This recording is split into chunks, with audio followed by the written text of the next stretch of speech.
السلام عليكم ورحمة الله وبركاته. إن الحمد لله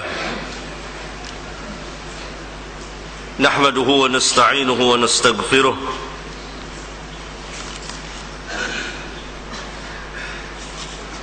ونعوذ بالله من شرور أنفسنا ومن سيئات أعمالنا. من يهده الله فلا مضل له ومن يضلل فلا هادي له. وأشهد أن لا إله إلا الله وحده لا شريك له وأشهد أن محمدا عبده ورسوله. أما بعد فإن أصدق الحديث كتاب الله وأحسن الحدي حدي محمد صلى الله عليه وسلم وشر الأمور محدثاتها وكل محدثات بدعة وكل بدعة ضلالة وكل ضلالة في النار.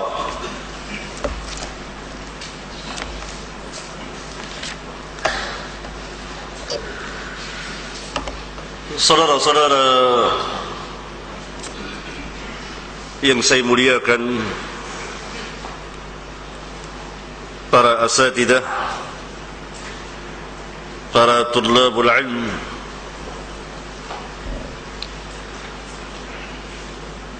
kita berkumpul di sini dalam rangka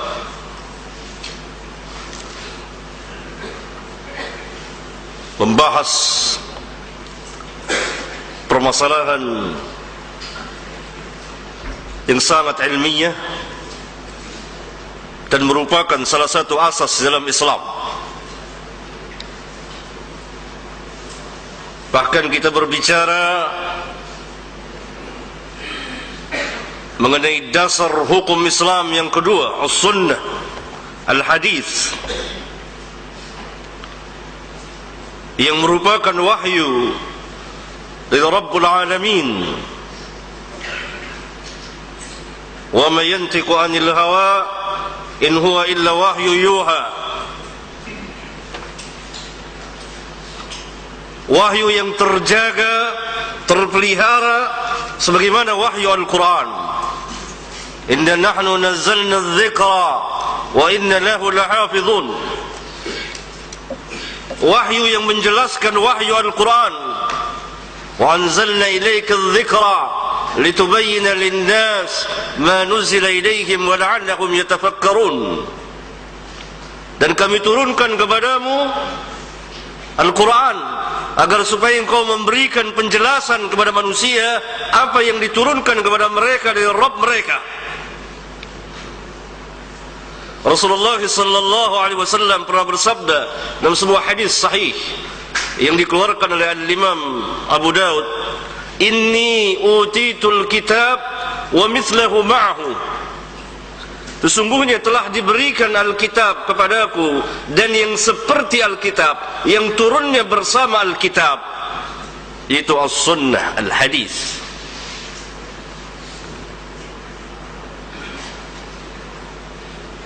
Saudara-saudara yang saya muliakan,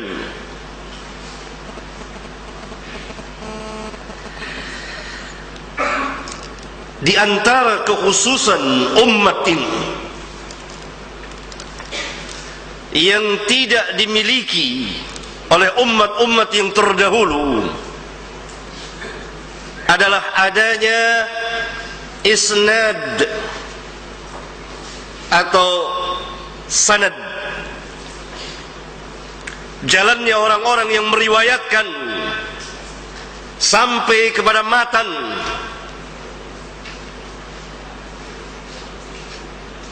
Yang merupakan kekhususan umat ini, tidak ada pada umat yang lain. Oleh karena itu, para ulama kita yang dahulu mengatakan, di antaranya Abdullah bin Mubarak, seorang atba'ut tabi'in, al-isnadu minad din, walaula al-isnad laqala man sya'a ma sya'a. Isnad itu bagian dari agama. Kalau sekiranya tidak ada isnad, maka siapa saja dapat berbicara dan apa saja yang mau dia bicarakan, bicara seenaknya. Siapa saja akan angkat berbicara dan apa saja yang dia mau bicarakan. Athar yang sangat besar ini dikeluarkan oleh Al-Imam Muslim di muqaddimah sahihnya. Saya kira karena yang hadir para asatidzah, saudara-saudara yang memiliki ilmu, yang berjuang di jalan Allah, menegakkan agama Allah, insyaallah tentunya tidak tersembunyi bagi saudara kitab Sahih Muslim. Silahkan saudara-saudara merujuk, membuka lembaran-lembaran di muqaddimah Sahih Muslim yang menjelaskan tentang ulumul hadis, ilmu-ilmu hadis, dan bagaimana penjagaan dan pemeliharaan terhadap hadis. Salah satu adalah riwayat yang dikatakan oleh Abdullah bin Mubarak tadi, dari sejumlah riwayat. Oleh karena itu dalam Islam dapatlah diperiksa segala riwayat itu, mana riwayat yang sah dan mana riwayat yang tidak sah. Ya, baik yang disandarkan kepada Nabi sallallahu alaihi wasallam maupun yang disandarkan kepada sahabat atau yang disandarkan kepada tabi'in, atba'ut tabi'in, para a'immah dan seterusnya, semuanya ada sanadnya. Qala fulan akhbarana fulan, sami'na haddatsana haddatsani akhbarana anba'ana an fulan qala fulan ila akhirih, sampai akhir.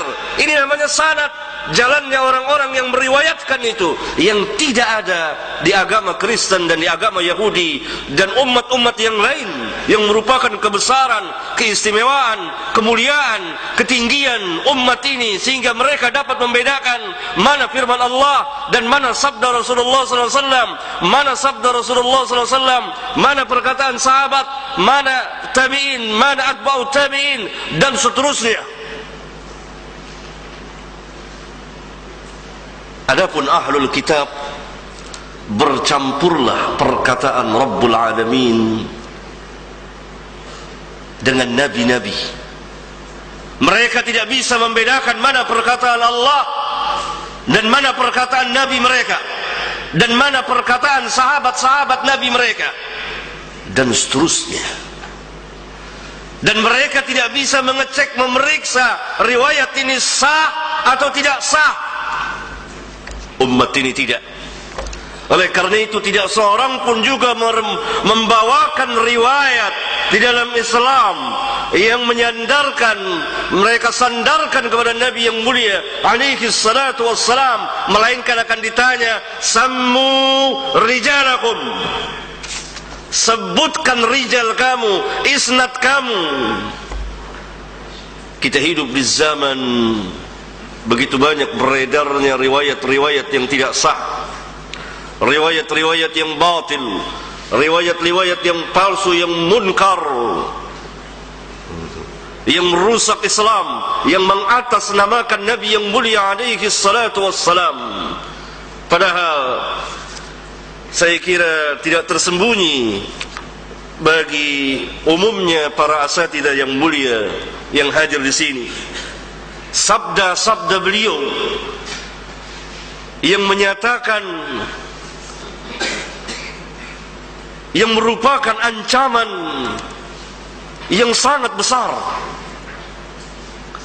ancaman yang sangat mengerikan terhadap mereka yang berdusta dengan sengaja atas nama beliau.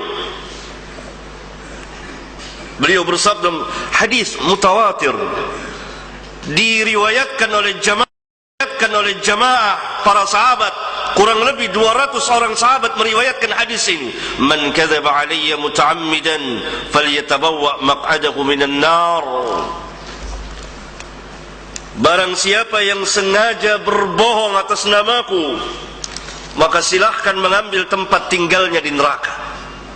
Silahkan dia mengambil tempat tinggalnya di neraka. Hadis yang seperti ini banyak diulang-ulang oleh Rasulullah sallallahu alaihi wasallam.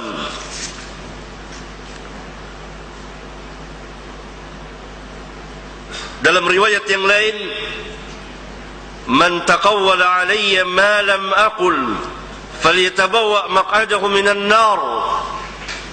Barang siapa yang membuat-buat mengada-ngadakan perkataan atas namaku yang sama sekali tidak pernah aku ucapkan, maka hendaklah dia mengambil tempat tinggalnya di neraka. Hadis yang lain yang semakna dengannya, man yaqul alayya ma lam aqul falyatabawwa maq'adahu minan nar. Hadis yang lain, an Anas bin Malik annahu qala إنه ليمنعني أن أحدثكم حديثا كثيرا أن رسول الله صلى الله عليه وسلم قال من تعمد علي كذبا فليتبوأ مقعده من النار. Dari Anas bin Malik, ia berkata, sesungguhnya yang menghalangiku, mencegahku untuk menceritakan atau meriwayatkan hadis-hadis yang banyak dari Rasulullah SAW kepada kamu, ialah karena Rasulullah SAW telah bersabda, man ta'ammada alayya kadhiban falyatabawwa maq'adahu minan nar. Barang siapa yang sengaja berdusta atas namaku, maka hendaklah ia mengambil tempat tinggalnya di neraka. Berulang kali Rasulullah sallallahu alaihi wasallam bersabda kepada para sahabat, dan hadis ini termaktub di Bukhari dan Muslim, Ahmad dan seterusnya dari para imam ahlul hadis yang dikatakan oleh para ulama derajatnya mutawatir. Dalam riwayat yang lain yang dikeluarkan oleh Bukhari dari jalan Abdullah bin Amr bin As, qala anna an-nabiy sallallahu alaihi wasallam qala ballighu anni walau ayah وحدثوا عن بني إسرائيل ولا حرج ومن كذب علي متعمدا فليتبوأ مقعده من النار. رواه البخاري. Dari Abdullah bin Amr, dia berkata, sesungguhnya Nabi sallallahu alaihi wasallam telah bersabda, ballighu anni walau ayah. Hadis yang mulia ini biasa dipotong oleh kita sampai di sini. Padahal hadis ini ada lanjutannya. Bagian awal terkait dengan yang akhir. Sampaikan dariku, tapi yang sah dariku, bukan yang dusta dariku, bukan yang dusta atas namaku. Ballighu anni walau ayah wa hadithu an Bani Israel wala haraj. Ceritakan tentang Bani Israel, tidak mengapa. Dan barang siapa yang berdusta atas namaku dengan sengaja, maka hendaklah dia mengambil tempat tinggalnya di neraka. Dikeluarkan oleh Bukhari dan lain-lain. Hadis yang lain dari jalan Mughirah bin Syu'bah radhiyallahu anhu qala sami'tu an-nabiy sallallahu alaihi wasallam yaqul inna kadhiban 'alayya laysa ka kadhibin 'ala ahadin faman kadhaba 'alayya muta'ammidan falyatabawwa' maq'adahu minan nar. Dari Mughirah radhiyallahu anhu, dia berkata, saya pernah mendengar Nabi sallallahu alaihi wasallam bersabda, sesungguhnya berdusta atasku tidak sama dengan berdusta kepada orang lain. Maka barang siapa yang berdusta atas namaku dengan sengaja, maka hendaklah dia mengambil tempat tinggalnya di neraka. Hadis dikeluarkan oleh Al-Imam Al-Bukhari dan Muslim dan lain-lain. Demikian juga sahabat Wasilah bin Asqa' meriwayatkan sebuah hadis yang sangat besar. Inna min a'zamil fira' ay yadda'i ar-rajulu ila ghairi abihi aw yuri 'aynahu ma lam tara aw yuri 'aynayhi fil manami ma lam taraya aw yaqulu 'ala Rasulillah sallallahu alaihi wasallam ma lam yaqul. Rawahu Al-Bukhari wa Ahmad. Dalam hadis yang lain yang dikeluarkan oleh Al-Imam Ahmad dari jalan Abdullah bin Umar, dia berkata, Rasulullah sallallahu alaihi wasallam telah bersabda, "Innal ladzi yakdzibu alayya yubna lahu baitun finnar." Sesungguhnya orang yang berbohong atas namaku akan dibangunkan sebuah rumah nanti di neraka. Wal'iyadu billah. Dan sejumlah hadis yang semakna dengan ini, yang memberikan ancaman yang sangat besar, ancaman yang sangat mengerikan kepada mereka yang menyandarkan atas nama Nabi yang mulia sallallahu alaihi wasallam secara dusta. Kalau dikatakan bahwa sekarang tidak ada orang yang berdusta atas nama Nabi sallallahu alaihi wasallam membuat hadis-hadis palsu, walaupun tidak menutup kemungkinan, nanti akan saya buktikan kepada saudara bagaimana hadis palsu dipalsukan di Indonesia ini.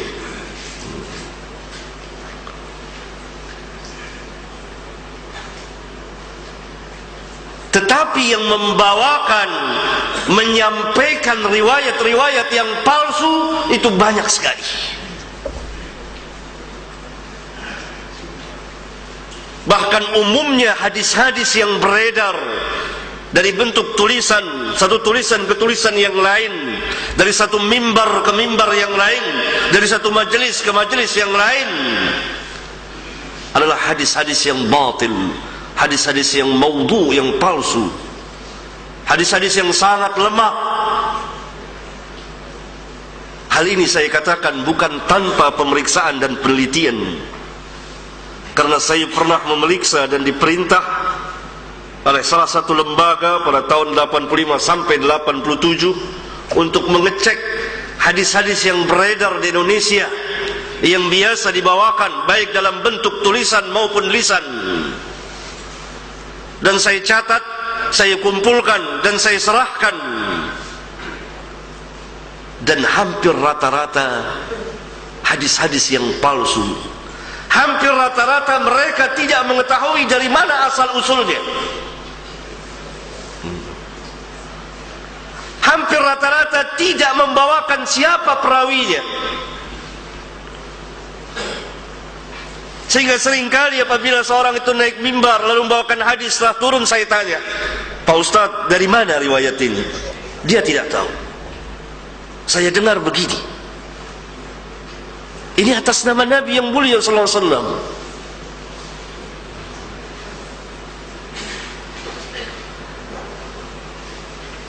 Nah, mereka yang membawakan hadis-hadis palsu ini bukan untuk memberikan penjelasan, terkena ancaman yang sangat besar.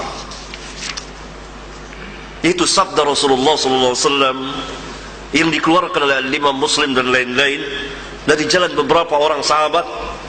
Beliau pernah bersabda, "Man haddatsa anni wa fi riwayatin man rawa anni bihaditsin yura wa fi labdin yara annahu kadhibun fahuwa ahadul kadhibin wa fi labdin al-kadhibain."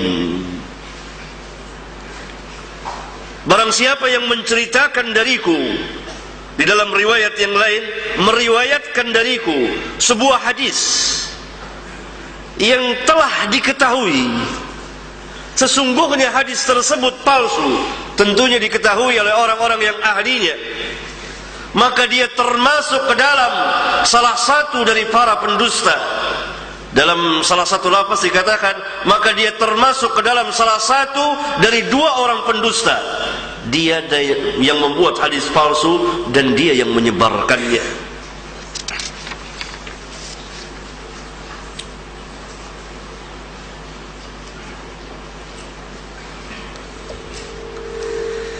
Al-Imam Ibn Hibban rahimahullah ta'ala di kitabnya Al-Mujruhin Ad-Du'afa yang menjelaskan rawi-rawi yang dhaif, dia mengatakan yang maknanya seperti ini.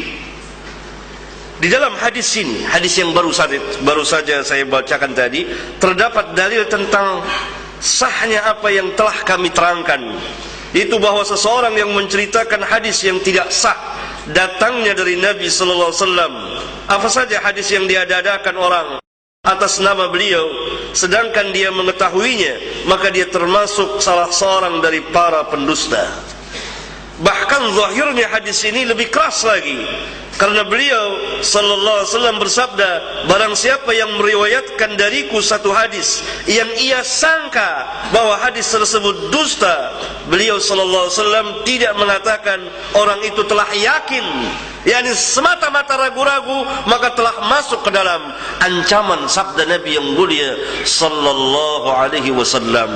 Karena dia tidak memulangkan kepada ahlinya, dia tidak memeriksa dan melihat lagi, dia tidak mengecek lagi, dan dia lalaikan hal yang sangat besar ini.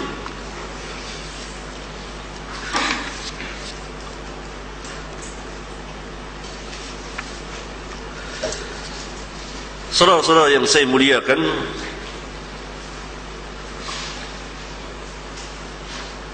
apa yang dimaksud dengan hadis yang palsu tentunya dibicarakan oleh para ulama di kitab-kitab mustalahul hadis. Hadis yang dipalsukan atas nama Nabi sallallahu alaihi wasallam adalah disandarkan orang, ya, hadis yang dibuat-buat diadakan orang atas nama beliau dengan sengaja. Ini oleh para pendusta, dengan tidak sengaja, dari orang-orang yang jahil, yang tidak mengerti hadis, dari orang-orang yang bukan bagiannya hadis, dia tidak ahlinya dalam hadis, maka terdapat kekeliruan dari orang-orang yang tertuduh dusta atas nama Nabi sallallahu alaihi wasallam. Maka lahirlah hadis-hadis palsu. Diperiksa oleh para ulama, siapa yang meriwayatkan hadis ini? Si fulan. Bagaimana si fulan? Yang memeriksa para imam, Al-Imam Ahmad, Al-Imam Al-Syafi'i, Al-Imam Malik, Al-Imam Bukhari, Imam Muslim, Yahya bin Ma'in dan lain-lain dari para tabi'in, atba'u tabi'in. Kita dapat membacanya di kitab Rijalul Hadis, kitab-kitab yang menjelaskan masalah ini. Ada lagi hadis-hadis yang beredar yang tidak mempunyai sanad sama sekali, yang dikatakan oleh para ulama la asla lahu, tidak ada sanadnya, beredar dari mulut ke mulut, dari satu tulisan ke tulisan yang lain, dan termaktub di sebagian kitab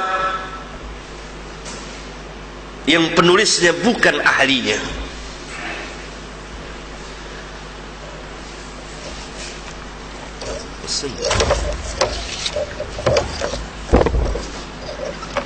Ininya kurang panjang. Siapa yang akan datang? Saya akan memberikan contoh ilmiah. Mari kita bahas bersama. Lihat, perhatikan hadis-hadis yang sering beredar khususnya di negeri kita ini. Tapi hadis ini tidak ada asal usulnya, tidak mempunyai sanad sama sekali, sehingga masuk dalam kelompok hadis-hadis palsu, dusta atas nama Nabi yang mulia alaihi salatu wassalam. Yang pertama, hadis yang sangat terkenal, raja'na min al-jihad al-asghar ila al-jihad al-akbar, ay jihadun nafs. Saya kira ini sering dibawakan khususnya pada bulan Ramadan. Hadis ini tidak mempunyai asal usulnya. Dibawakan oleh Al-Ghazali, Al-Imam Al-Ghazali di kitab Ihya'nya di dua tempat. Dalam salah satu lafaz Al-Ghazali mengatakan membawakan dan menyandarkan langsung. Begini kata Al-Ghazali pada tempat yang lain di kitab tersebut, dan telah bersabda Nabi kita sallallahu alaihi wasallam kepada satu kaum yang baru datang dari peperangan, marhaban bikum qadimtum minal jihadil asghar ila al jihadil akbar. Qil ya Rasulullah wa mal jihadul akbar? Qala jihadun nafs. Ghazali tidak menyebutkan perawinya siapa, Oleh karena itu pentahriz hadis-hadis di kitab Ihya, kalau saudara membaca kitab Ihya dalam bahasa Arab, di bawahnya ada catatan kaki oleh Al-Imam Al-Iraqi, gurunya Ibnu Hajar, memberikan komen ini tidak ada asal usulnya, tidak ada asalnya. Dan Al-Imam Subki di kitabnya Tabaqat Syafi'iyah Kubra, Al-Imam Subki kita tahu beliau adalah pemuka mazhab Syafi'i, bahkan berada dalam kejumutan dalam sebagian pembahasannya, telah mengkoreksi kitab Ihya, dan beliau katakan terdapat 900 hadis lebih yang tidak ada asal usulnya di kitab Ihya. Silakan merujuk ke kitab Tabaqat Syafi'iyah Kubra yang dikarang oleh Imam Subki.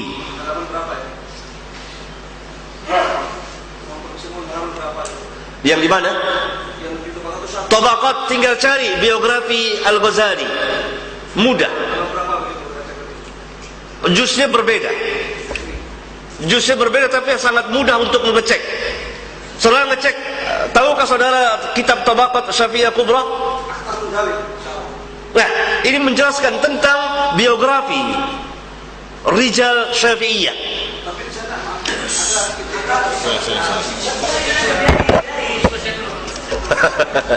Iya, hadirin sekalian, ya sebentar nanti ada kesempatan ya untuk kita bertanya jawab. Insyaallah kita berikan kesempatan dulu setelah itu melanjutkan penyampaian beliau.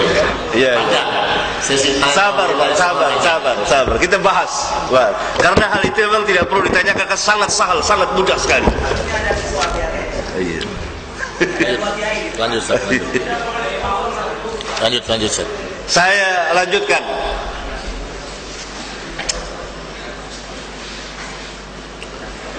Tetapi Al-Ghazali seorang jujur.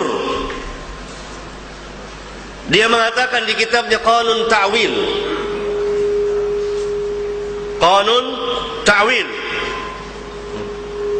Apa kata beliau? Bidha'ati fi ilmi al-hadis muzjatun. Pemahamanku, bidha'ah, barang dagangan, perbendaharaanku dalam ilmu hadis sangat sedikit sekali.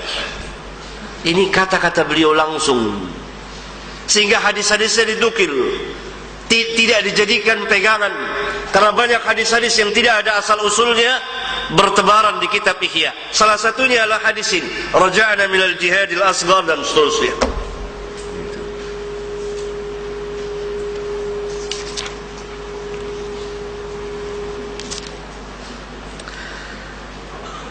Contoh yang lain, hadis yang kedua dan ketiga, yang tidak juga ada asal usulnya tapi sering dibawakan, itu Al-Fatihah lima quri'at lahu, dan Yasin lima quri'at lahu. Surat Al-Fatihah itu tergantung niatnya untuk apa dia dibaca. Surat Yasin itu tergantung niatnya untuk apa dia dibaca. Dijelaskan oleh para ulama, di antaranya oleh Al-Imam As-Sakhawi di kitabnya Maqasidul Hasanah, bahwa hadis ini tidak mempunyai asal usul. Al-Imam As-Sakhawi saya kira ma'ruf, kitabnya Maqasidul Hasanah menjelaskan hadis-hadis yang beredar yang sangat masyhur. Sebagiannya sahih, sebagiannya hasan, sebagiannya dhaif, sebagian lagi tidak ada asal usulnya.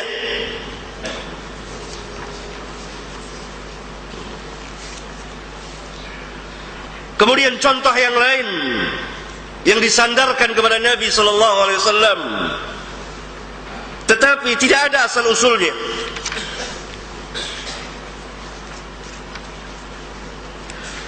Ulama'u ummati ka'anbiya'i Bani Israel. Ulama umatku seperti nabi-nabi dari Bani Israel. Hadis ini tidak mempunyai asal usul, sebagaimana dijelaskan oleh Syekh Muhammad Nasiruddin Albani rahimahullah ta'ala di kitabnya Silsilah Dhaifah.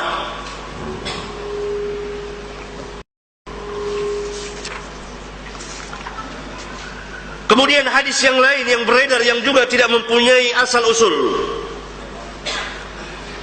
dan disandarkan kepada Nabi sallallahu alaihi wasallam, man arafa nafsahu faqad arafa rabbah. Barang siapa yang mengenal dirinya pasti dia mengenal Rabbnya. Ini sering dibawakan tetapi tidak mempunyai asal usul, yakni tidak mempunyai sanad sama sekali. Oleh karena itu Al-Imam An-Nawawi mengatakan bahawa riwayat di atas tidak sabit dan tidak sahih. Ini hanya perkataan Yahya bin Mu'adz Ar-Razi, bukan sabda Nabi sallallahu alaihi wasallam. Diterangkan oleh Al-Imam Ali Qari di kitabnya Al-Masnu' fi Ma'rifatil Hadis Maudhu'. Bahkan ada lagi hadis yang sering diulang-ulang, hubbul watan minal iman, cinta tanah air sebagian dari iman, juga tidak ada asal usulnya. Kemudian hadis ikhtilafu ummati rahmah, perselisihan umatku merupakan rahmat. Tidak ada asal usulnya hadis ini. Dan Al-Imam As-Suyuti mengatakan bahwa dia tidak menemukan sanadnya sama sekali. Dan Al-Imam As-Subki mengatakan tidak ma'ruf di sisi ahli hadis, dan aku tidak mendapatkan sanadnya, baik yang sahih, dhaif maupun yang maudhu'. Dikatakan oleh Al-Imam Al-Munawi dalam mensyarahkan kitab Al-Jami' As-Saghir, yaitu Faidul Qadir,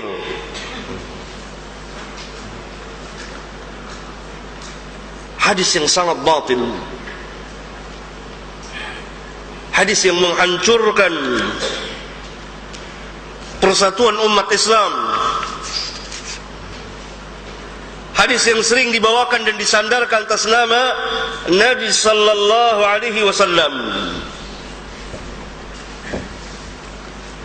Kemudian riwayat yang pernah dibacakan di salah satu mimbar agama TVRI pada tanggal 21 bulan 6 tahun 1990. Riwayat itu berbunyi seperti ini. Seorang sahabat bertanya kepada Nabi sallallahu alaihi wasallam, "Ya Rasulullah, aina Allah?" Wahai Rasulullah, aina Allah, di mana Allah? Fis samai atau am, dia mengatakan fil ard. Dijawab fi qulubil mu'minin, fi qulubil mu'minin. Ini saya dengar langsung dan saya catat. Dan hadis ini tidak mempunyai asal usul, barangkali dipalsukan di Indonesia, dan bertentangan dengan hadis sahih yang dikeluarkan oleh Al-Imam Muslim di kitab sahihnya, kemudian oleh Al-Imam Malik dan lain-lain. Ketika Rasulullah sallallahu alaihi wasallam bersabda, bertanya kepada seorang budak perempuan, faqala laha aina Allah? Qalat fis sama'. Qala man ana? Qalat anta Rasulullah. Qala a'tiqha fa innaha mu'minah. Ini hadis yang sangat besar, sahih. Beliau bertanya kepada seorang budak perempuan, di mana Allah? Budak perempuan itu menjawab, fis sama', di langit, di atas langit. Sebagaimana Rabbuna berfirman, Ar-Rahman 'alal 'arsy istawa. Kemudian beliau bertanya, siapa saya? Budak perempuan itu menjawab, engkau adalah Rasulullah. Maka beliau mengatakan, merdekakan dia, sesungguhnya dia seorang wanita mukminah. Kemudian hadis lain lagi yang tidak ada asal usulnya, ajjilu bis salati qabla al-fauti wa ajjilu bit taubati qabla al-maut. Disandarkan atas nama Nabi yang mulia sallallahu alaihi wasallam. Padahal para ulama, di antaranya Al-Imam As-Sadani di kitabnya Al-Mawdu'at nomor 34 mengatakan hadis ini maudhu' la asla lahu, tidak ada asal usulnya.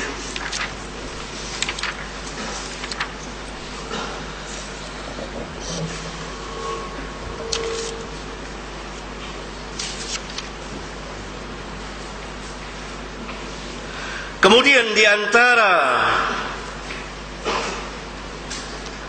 hadis-hadis yang tidak ada asal usulnya, yang telah memberikan kerusakan yang sangat besar,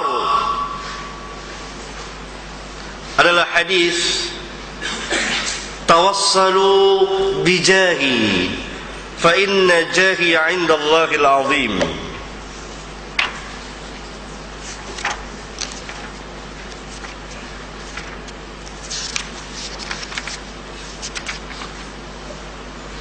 Tawassalu bijahi fa inna jahi 'inda Allahi 'azim. Bertawassullah dengan kebesaranku, sesungguhnya kebesaranku di sisi Allah sangat besar. Disandarkan atas nama Nabi sallallahu alaihi wasallam, padahal Nabi sallallahu alaihi wasallam tidak pernah mengucapkannya sama sekali. Dan dimasukkan oleh para ulama ke dalam hadis-hadis yang la asla lahu. Tidak syak lagi bagi seorang mukmin bahwa Nabi memiliki kebesaran di sisi Allah. Nabi dimuliakan oleh Allah.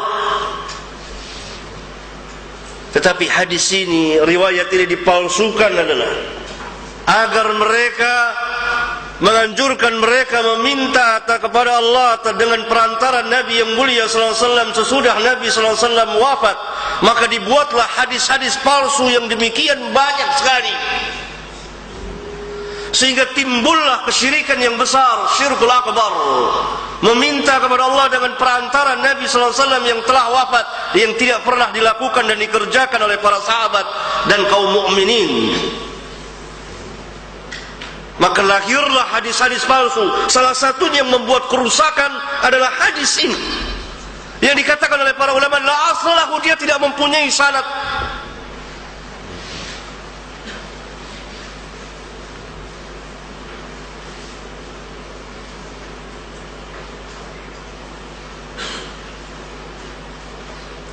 Sehingga hadis ini dijadikan dalil untuk bertawassul,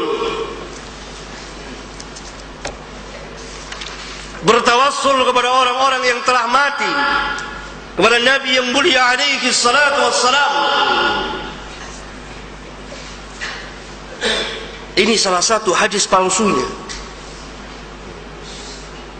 Selain itu ada hadis yang lain lagi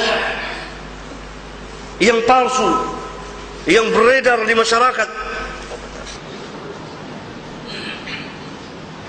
Man hajja fazara qabri ba'da wafati faka'annama zarani fi hayati.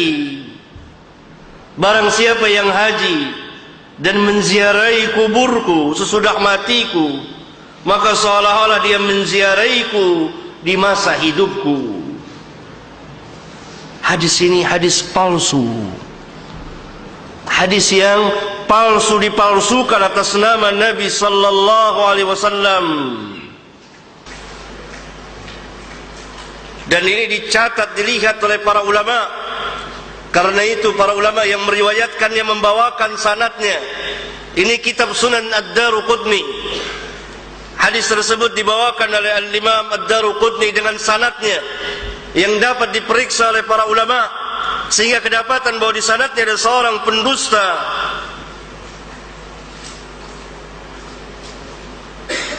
dan rawi-rawi yang dhaif. Dan hadis ini batil dikatakan oleh para ulama, karena sahabat tidak sama dengan orang yang sesudahnya. Bagaimana mungkin bisa disamakan?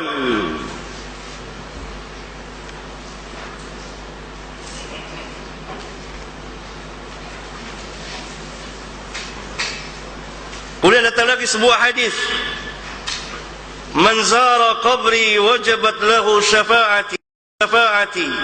Barang siapa yang menziarahi kuburku, maka dia berhak mendapat syafaat. Hadis ini lemah, sangat lemah, bahkan sebagian ulama mengatakan masuk dalam hadis-hadis maudhu, hadis-hadis yang tidak sah datangnya dari Rasulullah sallallahu alaihi wa alihi wasallam. Hadis-hadis yang menjelaskan tentang ziarah, keutamaan menziarahi kubur beliau secara khusus, semuanya tidak ada yang sah kecuali hadis-hadis yang bersifat umum. Tidak ada seorang pun ulama yang tidak membolehkan untuk menziarahi kubur beliau, bahkan disukai. Tetapi apabila melanggar syariat, mengadakan perjalanan ziarah, langsung mengadakan safar, maka bertentangan, dan lahirlah hadis-hadis palsu ini yang dibuat orang, dan di sanadnya ada seorang orang-orang pendusta, orang-orang yang lemah, diperiksa oleh para ulama.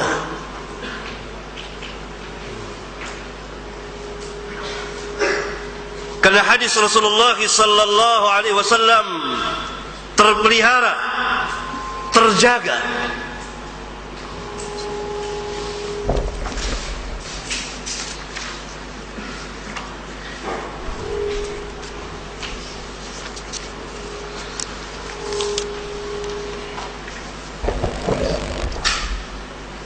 Seperti hadis yang sering dibawakan, itu bertawassulnya Nabi Adam kepada Rasulullah sallallahu alaihi wasallam. Lamma iktarafa Adam al-khati'ah, qala ya Rabbi as'aluka bihaqqi Muhammadin lima ghafarta li. فقال الله يا آدم وكيف عرفت محمدا ولم أخلقه؟ قال يا ربي لما خلقتني بيدك ونفخت في من روحك رفعت رأسي فرأيت على قوائم العرش مكتوبا لا إله إلا الله محمد رسول الله فعلمت أنك لم تضف إلى اسمك إلا أحب الخلق إليك. فقال Allah sadaqta ya Adam ila akhirih. Hadis ini maudhu, palsu, diterangkan oleh para ulama karena di sanadnya ada seorang rawi. Karena ini dengan sanad, maka dengan sanad itu dapat diperiksa oleh para ulama yang ahlinya dalam masalah ini, dan telah diterangkan oleh para ulama. Sehingga tidak ada jalan bagi seseorang untuk mengatakan bahwa hadis ini sah membawakannya, kecuali dia mau terima dengan redha, masuk dalam sabda Nabi yang mulia alaihi salatu wassalam, man kadzaba alayya muta'ammidan, atau man haddatsa anni bihaditsin yura, dan seterusnya. Saudara-saudara yang saya muliakan, demikian banyak hadis-hadis palsu yang beredar, khususnya di negeri kita ini. Seperti utlubul ilma walau bisin, tuntutlah ilmu meskipun sampai ke negeri Cina.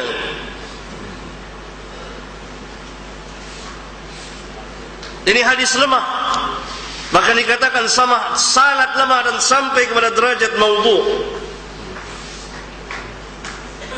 Padahal ini sangat masyhur sekali dan sering dibawakan, dan pembawanya tidak tahu kalau ditanya siapa perawinya, dari mana dia mengutipnya, apalagi ditanya bagaimana isnadnya. Karena untuk mengetahui isnadnya harus diketahui siapa perawinya. Oh, diriwayatkan oleh Imam Fulan, maka diambil kitabnya, diperiksa, dilihat sanadnya, kemudian dilihat keterangan para ulama. Ada lagi hadis yang beredar, "Lau ya'lamul ibad ma fi Ramadan." Kalau sekiranya hamba itu mengetahui apa yang ada di bulan Ramadan, niscaya mereka akan menginginkan seluruh bulan-bulan Ramadan. Ini hadis palsu. Hadis palsu.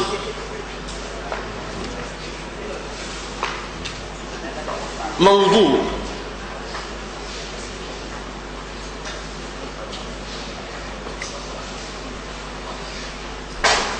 Ada lagi hadis yang batil, ana khatamun nabiyyin la nabiyya ba'di illa an yasha Allah. Saya adalah penutup para nabi, tidak ada nabi sesudahku. Ini hadis mutawatir sampai di sini. Kemudian kaum zindiq memberikan tambahan, illa ayyasha Allah, kecuali kalau Allah mau. Tambahan illa ayyasha Allah buatan kaum zindiq. Yang mutawatir adalah la nabiyya ba'di, tidak ada nabi setelahku.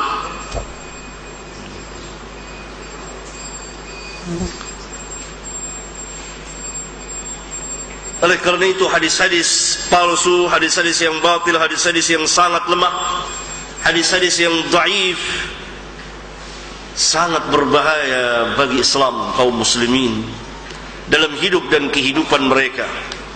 Sebagiannya berkaitan dengan i'tiqad, keyakinan yang sangat batil yang dapat merusak keyakinan seorang muslim.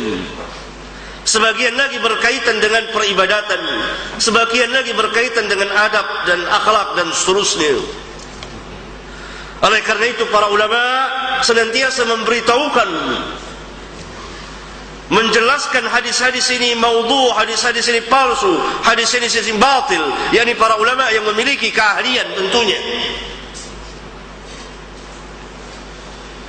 Dan mereka memberikan penjelasan rawi-rawi yang dhaif,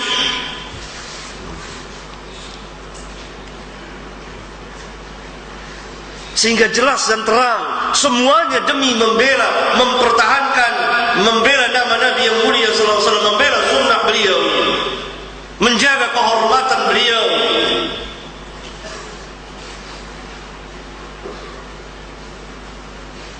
Segala puji bagi Allah yang telah memberikan kekhususan kepada umat ini dengan adanya isnad, sehingga dapat diperiksa dan dapat dicek.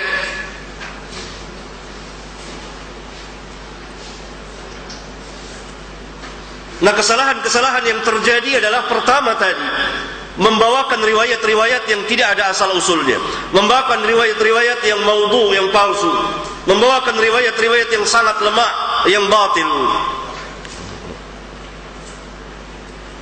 Yang kedua, tidak menyebut siapa perawinya.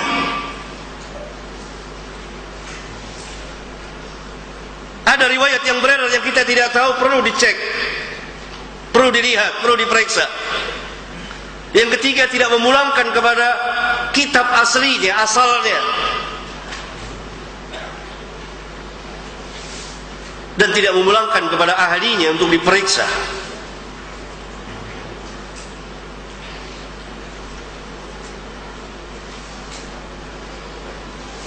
Kalau orang sebesar Al-Ghazali rahimahullah ta'ala, Al-Imam,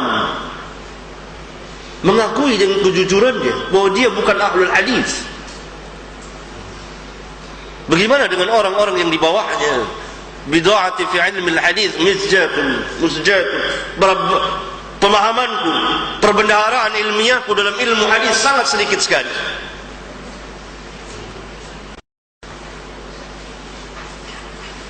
Oleh karena itu banyak sekali hadis-hadis palsu di kitab beliau.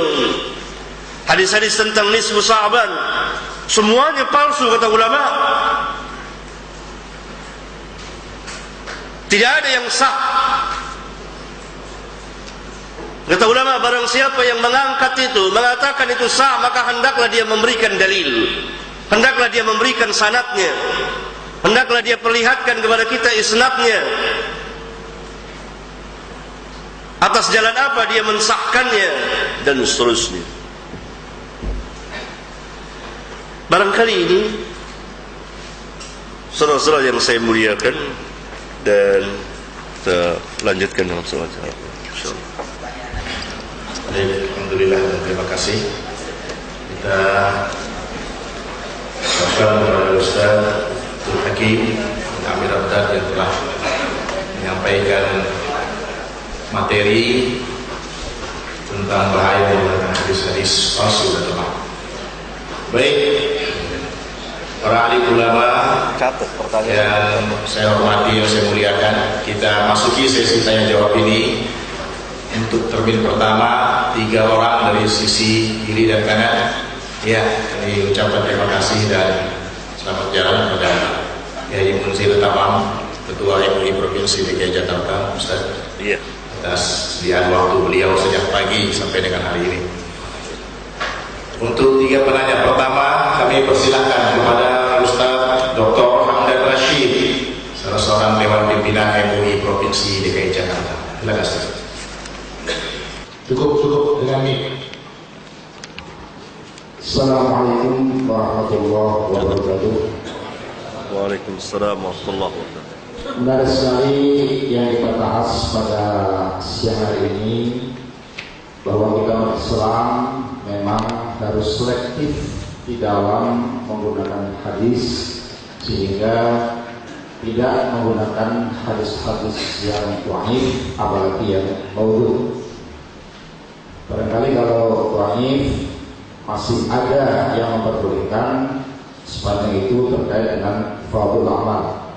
Bahkan Imam Hambali sendiri beliau lebih senang menggunakan dhaif daripada analisa akal. Tapi saya sependapat bahwa kita memang harus menghindari hadis maudhu supaya kita tidak jatuh pada sabda Nabi yang menyatakan man hadatsa alayya muta'ammidan falyatabawa minan nar. Dalam kaitan dengan masalah kriteria ini, memang kita melihat dalam ulumul hadis itu kan bermacam-macam. Membuat kriteria hadis yang sahih, hasan dan dhaif. Bahkan nanti dalam bidang akal sendiri, Imam Hanafi hanya menerima hadis yang mutawatir minimal masyhur. Kemudian nanti di kalangan Syiah tentu akan berbeda juga, yang diterima hanya riwayat-riwayat dari Ahlul Bait dan seterusnya. Maka melihat adanya perbedaan-perbedaan di dalam membuat kriteria ini, memang perlu kita gunakan standar yang bisa kita terima semuanya. Kemudian dalam beberapa hadis yang disampaikan tadi, yang disinyalir merupakan hadis yang maudhu, termasuk dalam kaitan dengan masalah ziarah makam Rasul. Sungguh pun hadis itu dinilai sebagai maudhu, tapi tidak menghalangi kita untuk berziarah, apalagi dalam kaitan dengan ziarah ke Masjid An-Nabawi. Karena juga ada hadis yang mengatakan atau syaddu rihal illa ila masjid, di antara masjid ya. Kemudian juga kita datang ke Rasul. Ini pun juga kalau kita baca dalam surat An-Nisa ayat 64, Allah berfirman, walau annahum idh dhalamu anfusahum ja'uka fastaghfirullah wastaghfirur rasul wallahu tawwabur rahim.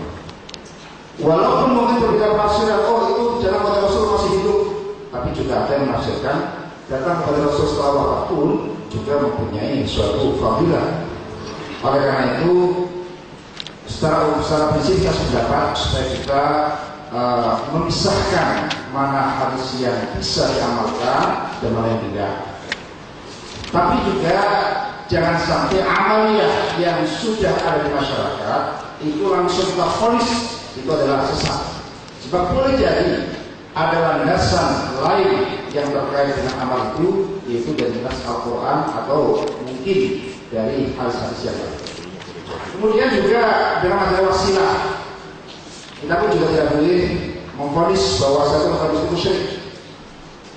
Bukankah kita selalu merupakan ketika azan, di antaranya adalah kita selalu berdoa supaya kita Ali Sayyidina Muhammad wasilah. Kita mohon kepada Allah subhanahu wasilah. Al-Quran juga mengatakan waktu bila wasilah. Walaupun mungkin bisa berbeda pendapat, kalau menurut saya wasilah itu amal soleh, silakan saja menurut Anda. Kalau menurut keyakinan yang lain, barangkali wasilah itu juga bisa kepada orang yang soleh misalnya. Itulah masalah penafsiran.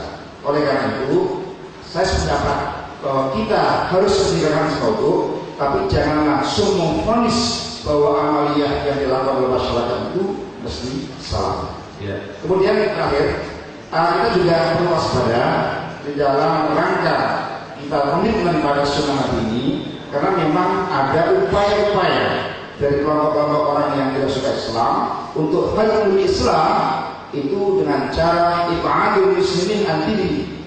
Antara apa itu? Pertama adalah at-tashfiq fi al-ulama. Sungguh pun kita mungkin tidak terdapat Al-Ghazali ada hadis yang masuk oke, untuk itu kita singkirkan. Tapi bukan berarti semua karya Al-Ghazali itu salah untuk kita. Jangan sampai kita nanti masuk pada berat atas syirk kalau. Yang kedua, upaya-upaya atas syirk hadis. Nanti kita daripada kita orang baru pakai hadis, kita tinggalkan semua. Ini juga berbahaya. Sebab kita tidak mungkin bisa mengamalkan Islam tanpa hadis. Karena sendiri perintahkan pada kita atiullah wa rasul. Bagaimana mungkin kita taat Rasul tanpa pakai hadis itu. Yang paling berbahaya lagi adalah atas syirk Quran. Sehingga muncul kelompok liberal yang meragukan pada Al-Quran. Iya. Terima kasih. Akhirnya assalamualaikum warahmatullahi wabarakatuh. Ya. Selanjutnya mohon pertanyaan dipersingkat ya. Mengingat yang lain masih. Ya. Assalamualaikum warahmatullahi wabarakatuh. Terima kasih atas waktunya. Nama saya Nur Sadiq, perwakilan dari Masjid Al-Rahman. Pertanyaan saya adalah di dalam kitab Jurudul Bahiyah karangan Syekh Islam Ibnu Taimiyah yang disusun oleh Syekh Nasyir, di situ disebutkan kesimpulannya seperti ini kira-kira. Tidak gampang menyebutkan sesuatu itu langsung memfonis. Mungkin ada kaitannya dengan pertanyaan Bapak tadi, misalnya ahli taklid, ahli bid'ah gitu. Mohon penjelasannya Ustaz, mungkin Pak Ustaz udah lebih dalam membaca atau merenungi kitab tersebut. Yang kedua, Kitab apa? coba sebutkan Pak Ustaz, Kitab apa? sebetulnya apa sih Kitab apa tanya? Kitab apa tadi? Tanya kitab Kitab apa? apa tadi? Jurudul Bahiyah fi Taqlid wal Mazhabiyah, Karya. Karya siapa? karya Syekh Islam Ibnu Taimiyah. Saya baca di kutipannya itu di As-Sunnah terbit tahun 2002, bulannya saya lupa. As-Sunnah 2002, susunan Syekh Nasyir. Terus pertanyaan kedua, Ustaz, tolong jelaskan sebetulnya sunnah itu yang bagaimana antara qauliyah, fi'liyah, takrifiyah. Masalahnya mungkin mengambil suatu hadis karena itu bukan suatu sahabat Rasulullah, mungkin dari sahabat atau mungkin tabi'in. Walaupun itu bukan larangan, mungkin dituliskan bagaimana bisa menjadi landasan sebuah hukum gitu. Terima kasih Ustaz. Assalamualaikum warahmatullahi wabarakatuh. Ada hadis dan terkenal yaitu maulana lama pelakul akhlak. Nah itu para ulama menyatakan maudhu, tetapi juga kalau nggak salah saya asal dari itu mengatakan maudhu, tapi dalam makna tidak apa-apa. Nah ini bagaimana dan juga kaitannya dengan keyakinan Nur Muhammad bagaimana? Terima kasih. Assalamualaikum warahmatullahi wabarakatuh. Ya. Yang belum.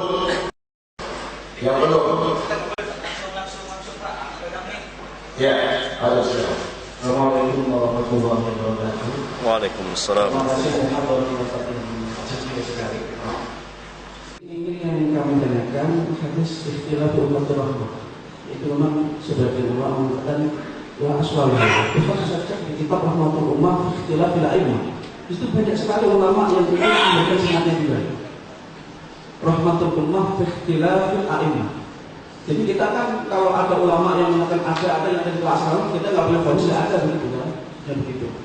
Mau dicek lagi kita tersebut. Yang kedua, saya mohon profil Albani, Nasir Albani, karena dari pertama Al-Isyatu Minad-Din, si Albani itu nggak punya guru, ngajinya hadis di perpustakaan, asalnya tukang jam, begitu. Jadi ada sebagian kitabnya Albani itu dikritik sama ahli hadis juga, begitu. Contohnya Hasan Segala di kitab Tanah Untuknya mensalahkan Syekh Albani 1.500 kesalahan. Bisa cek kalau seperti itu. Kemudian Al-Hafidz Al-Humani juga mengutip juga banyak yang salah di kitab Albani itu. Di kitab Al-Hafidz Asy-Syaikh Al-Albani ma'ruf bil alam. Itu juga menyalahkan beberapa hadisnya Albani. Mohon dijelaskan siapa Prophet Albani, gurunya siapa beliau. dan kepada siapa sanad hadisnya begitu. Terima kasih. Assalamualaikum warahmatullahi wabarakatuh. Alhamdulillah, hamdan katsiran tayyiban mubarakan fihi kama yuhibbu rabbuna wa yarda. Wa sallallahu wa sallama wa baraka ala an-nabiyil karim wa ala alihi wa ashabihi wa man tabi'ahum bi ihsan ila yaumiddin, amma ba'd. Saudara-saudara yang mulia,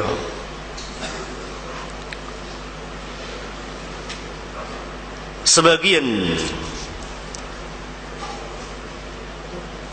dari apa yang saya jelaskan saudara dapat memahaminya, saya kira insyaallah. Sebagian lagi tidak paham, sehingga kita tidak masuk langsung ke fokus tema maudhu.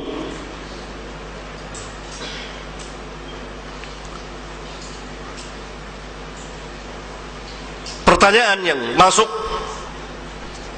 masalah hadis dhaif yang pertama untuk fadailul a'mal. Para mutaqaddimin, Al-Imam Malik, Al-Imam Syafi'i dan lain-lain tidak memakai kecuali hadis yang sahih. Tidakkah kita ingat perkataan Al-Syafi'i, "Idza shahha al-hadis fa huwa madhhabi." Idza shahha al-hadis fa huwa madhhabi. Apabila telah sah hadis, maka itulah madhabku.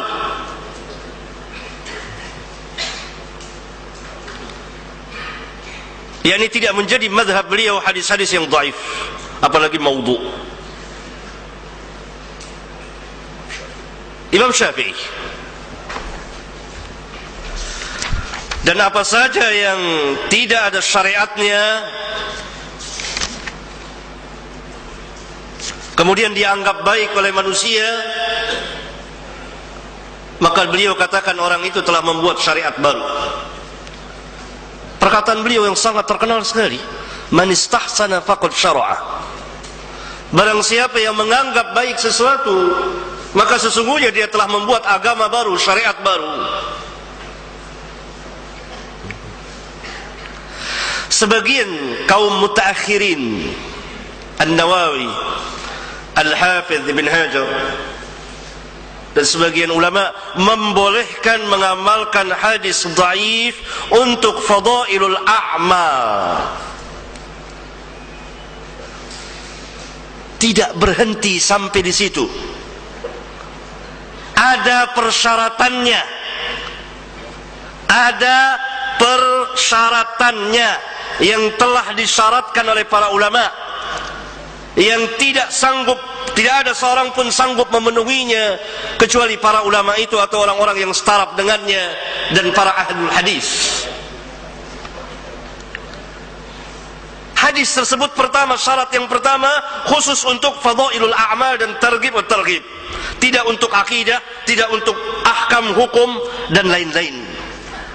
Untuk mengetahui hadis ini masuk fadail, targhib dan targhib, apa ini hadis ahkam, perlu ilmu, perlu penelitian hadis yang banyak sekali. Syarat kedua, hadis tersebut tidak sangat dhaif. Dhaifnya ringan. Untuk mengetahui mana dhaif berat, mana dhaif ringan, perlu ilmu. Para ulama yang tahu.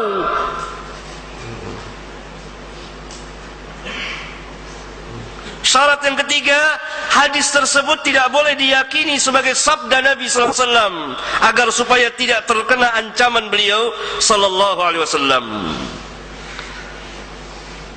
Syarat yang keempat, ini tidak boleh diyakini yang ketiga. Syarat yang keempat, hadis tersebut harus mempunyai dasar yang umum dari hadis yang sahih. Orang yang membawakannya harus mempunyai penguasaan terhadap ilmu hadis, riwayat dan dirayat.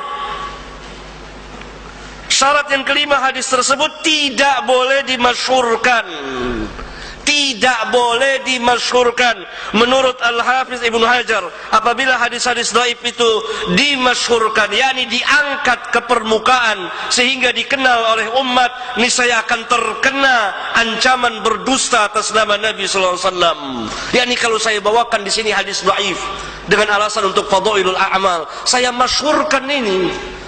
Menurut Ibnu Hajar, orang yang membolehkan membawakan hadis dhaif untuk fadail, melarang, itu termasuk dusta atas nama Rasulullah sallallahu alaihi wasallam.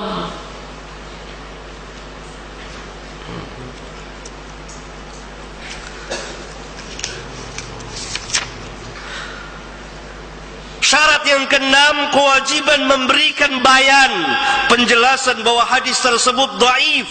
Sewaktu membawakannya tidak boleh diam, karena kalau diam berarti menyembunyikan ilmu. Syarat yang ketujuh, di dalam membawakannya tidak boleh menggunakan lafaz-lafaz jazm, yaitu lapas-lapas yang menetapkan sesuatu, seperti dia berkata telah bersabda Rasulullah SAW, atau beliau telah mengerjakan sesuatu, atau memerintahkan, atau melarang, dan lain-lain yang menunjukkan ketetapan dan kepastian bahwa Nabi SAW telah bersabda. Ini tidak boleh. Yang boleh dengan sigat tamrid, dan ini ditegaskan oleh An-Nawawi sendiri, yang membolehkan mengamalkan hadis dhaif untuk fadail. Al-Imam An-Nawawi di muqaddimah kitabnya Syarah Muhadzab, Al-Majmu' Syarah Muhadzab, di muqaddimahnya yang sangat panjang sekali. Jadi tidak boleh kita katakan telah bersabda Rasulullah SAW. Tidak boleh. Jadi syarat ini tidak terpenuhi. Jadi sepenggal saja boleh mengamalkan hadis dhaif untuk fadail, titik. Padahal ada kelanjutan dari perkataan ulama.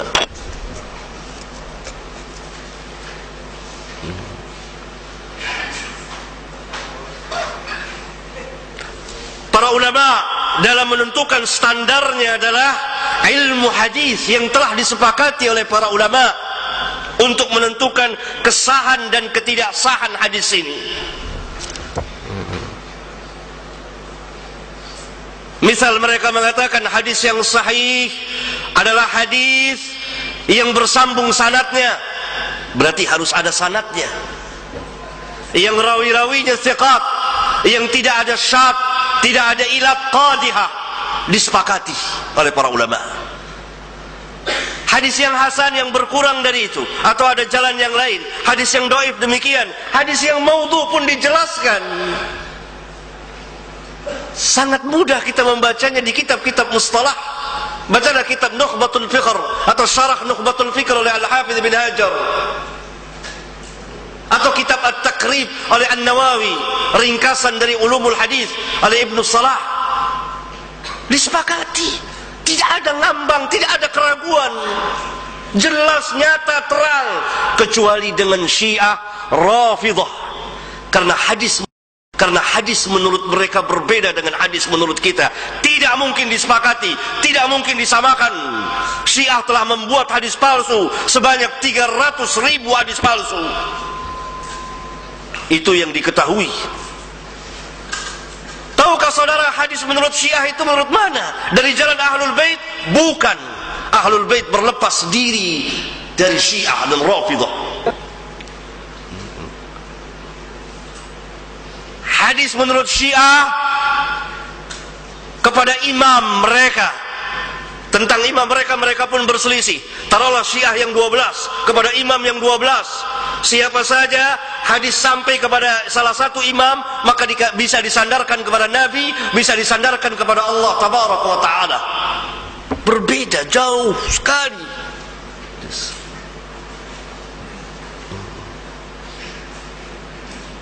Yang kedua, kemudian dalam menjelaskan penjelasan kita hadis-hadis dhaif, hadis-hadis maudhu, salah satu amal yang munkar itu, terbitnya bid'ah itu, terbitnya kemungkaran, terbitnya kesyirikan, disebabkan salah satu adalah munculnya, lahirnya hadis dari hadis-hadis palsu. dari hadis-hadis palsu. Tawassul. Nah. Banyak sekali. Nanti akan saya jelaskan. Iya. Tawassul. Tawassul yang bid'ah. Tawassul ada yang tidak bid'ah, yang masyru'.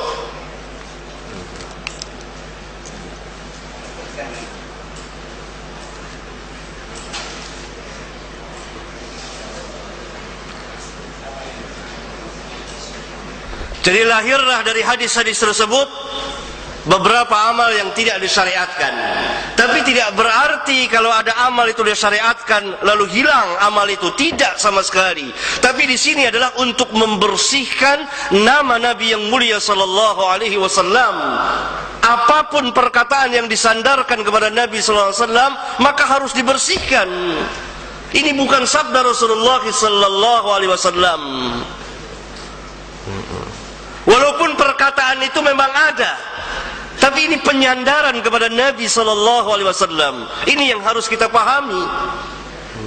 Apa saja yang orang sandarkan atas nama Nabi sallallahu alaihi wasallam dan itu bukan dari Nabi sallallahu alaihi wasallam, harus kita katakan hadisnya maudhu.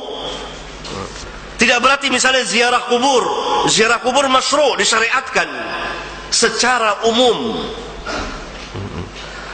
Tapi hadis tadi manzara qabri ini kan disandarkan kepada Nabi sallallahu alaihi wasallam. Nabi sallallahu alaihi wasallam tidak pernah bersabda seperti ini dan hadisnya palsu. Ini yang harus kita pilahkan, kita pisahkan. Kalau tidak maka akan bercampur nanti antara yang satu dengan yang lainnya. Terus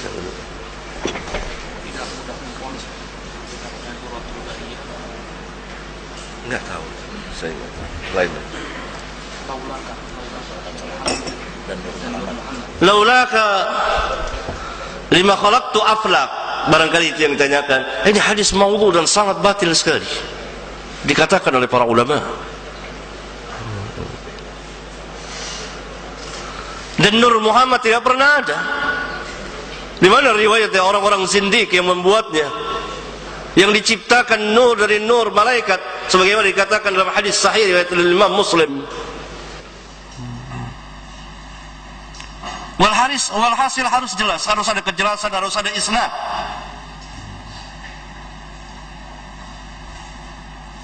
Iya.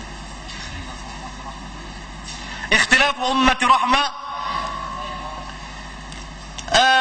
Hadisnya maudhu, hadisnya la aslahu, tidak ada asal usulnya dan ulama tidak pernah berselisih tentang itu. Maaf barangkali saudara tidak paham antara perselisihan ulama dengan hadis ini. Yang kita bahas adalah hadis ini, ikhtilafu ummati rahmah. Ini bukan sabda Rasulullah SAW dan bukan hadis. Dan para ulama tidak pernah berselisih mengatakan bahwa ini la aslahu. Tersebut ya, rahmatul umam ikhtilaf bil a'imah itu tiga halaman dibahas itu masalah itu. Kemudian yang terakhir yang mengatakan asal hadis satu halaman. Ini perlu kita cek lagi di tolak lagi. Tidak ada. Imma saudara salah baca, imma saudara tidak paham, imma pengarang itu. Karena Imam Subki mengatakan dengan tegas, saya tidak menemukan sanadnya. Imam Subki, Imam Suyuti, orang-orang yang alim dan ahli dan para ulama dari zaman ke zaman mengatakan hadis ini la aslalahu, tidak ada asal usulnya. Saudara yang harus memberikan kepada kami mana sanad hadis itu. Kita punya kitab di rumah masalahnya. Kapan kita berjumpa? Silakan.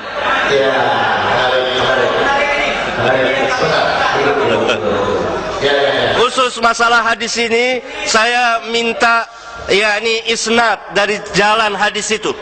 Saya minta dan dicatat oleh jamaah. Dan kapan kita ketemu boleh. Apa ketemu santai boleh atau ketemu ini boleh. Untuk sementara kami ingin mengadakan dialog seperti kita dan beban ini sama-sama habis. Jadi ilmu benar manfaat kepada siapapun itu. Kalau seseorang biasanya fonis begitu. Kalau ada perbanding sama-sama ahli hadis, kita berbincang dan lebih tenang dan tenang. Usul yang bagus ya, cukup ya, baik. Usul terima. Ya. Tapi untuk itu kita santai saja. Saudara ketemu dengan saya ketemu dengan saudara. Kita bahas masalah ikhtilafu umatir rahmah. Gitu. Saudara bisa datang kepada saya kapan nggak waktu kita ketemu. Santai saja. Yang saya mau lihat sanadnya. Ya.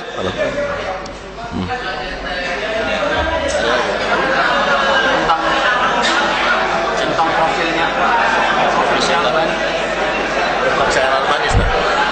kemarin merevisi yang tenang Pak. Kita bahas ilmu di sini Pak. Bahas ilmu ini. Begini saudara, sudah sering dulu pertemuan pertama saudara. Saudara merdeka. Saudara bebas, hurriyah. Saya mengungkapkan di sini, saya membahas soal saudara setuju nggak setuju, itu hak saudara. Gitu. Tidak ada paksaan dan dengan kepala dingin, tenang saja, hal biasa ini terjadi. Itu hal biasa, ya kan? Iya. Jadi begini, segala sesuatu, ya, masalahnya kadang-kadang jadi luar biasa. Ini kadang-kadang yang berbeda dengan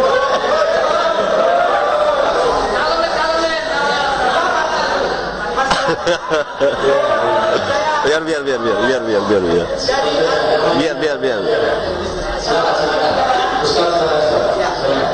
Ini masalah. Kalau masalah ini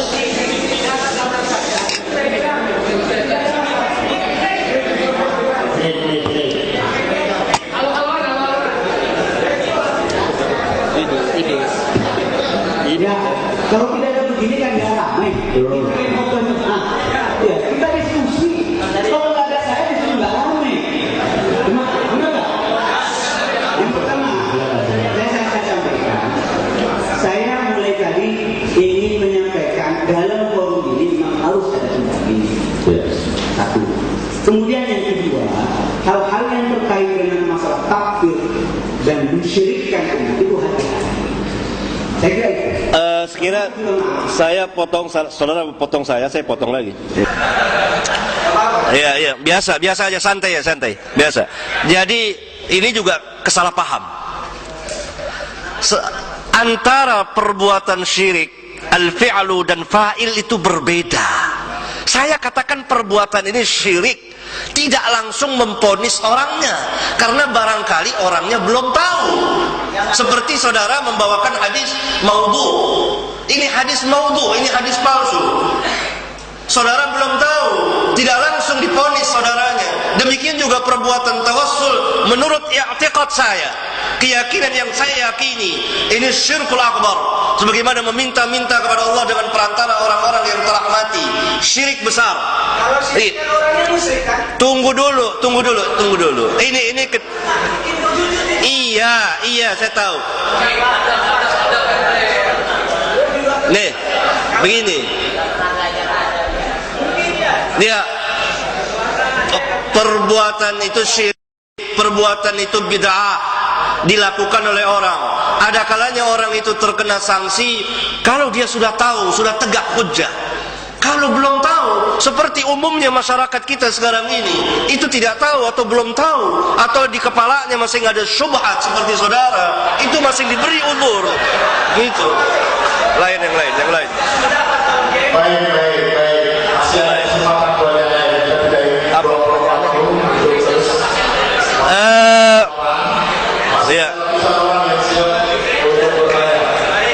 Iya.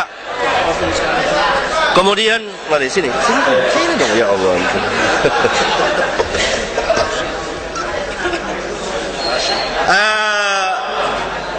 Pembicaraan mengenai Syekh Albani,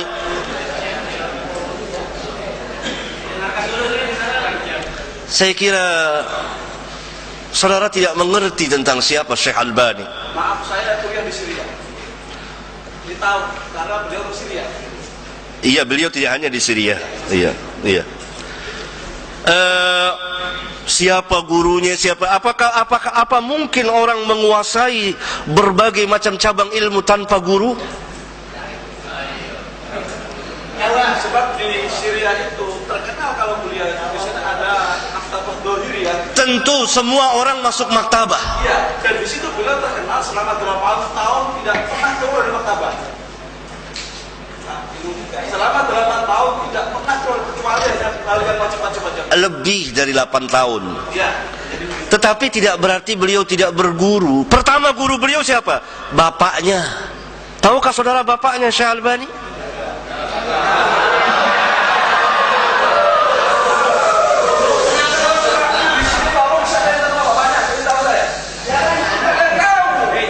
Nah, saya mau jelaskan enggak? Yang lain diam, sila duduk. Saya akan mau jawab sekarang.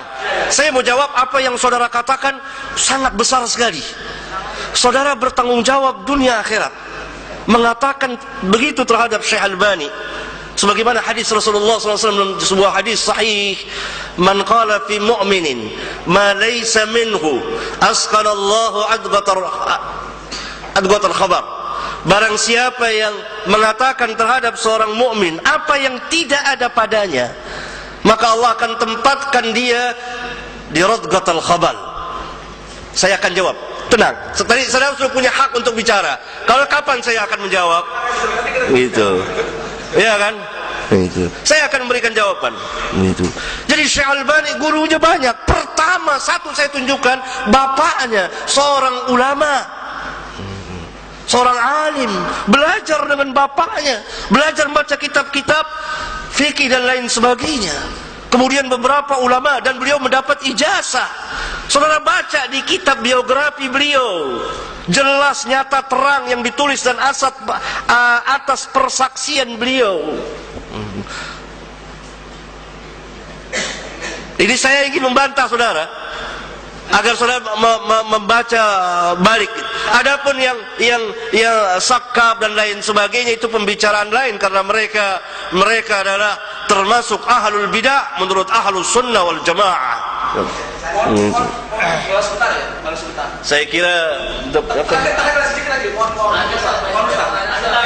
nanti kita ketemu duduk berdua, terima kasih lebih panjang. Kalau enggak kasihan saudara-saudara yang lain. Masih ada jam bersisa. Apa itu? Yang tadi misalnya nggak ada asli bisa diamalkan, bukan basmalah. Oh iya. Basmalah kasihan. Kalau masalah fikih nggak bahas masalah hadis ini. Iya, masalah. Kita lewatkan aja. Iya, lewatkan kalau mau kan masalah. Kuesioner dari Ustaz Yazid. Kuesioner yang ada hadiah kitabnya. Enggak.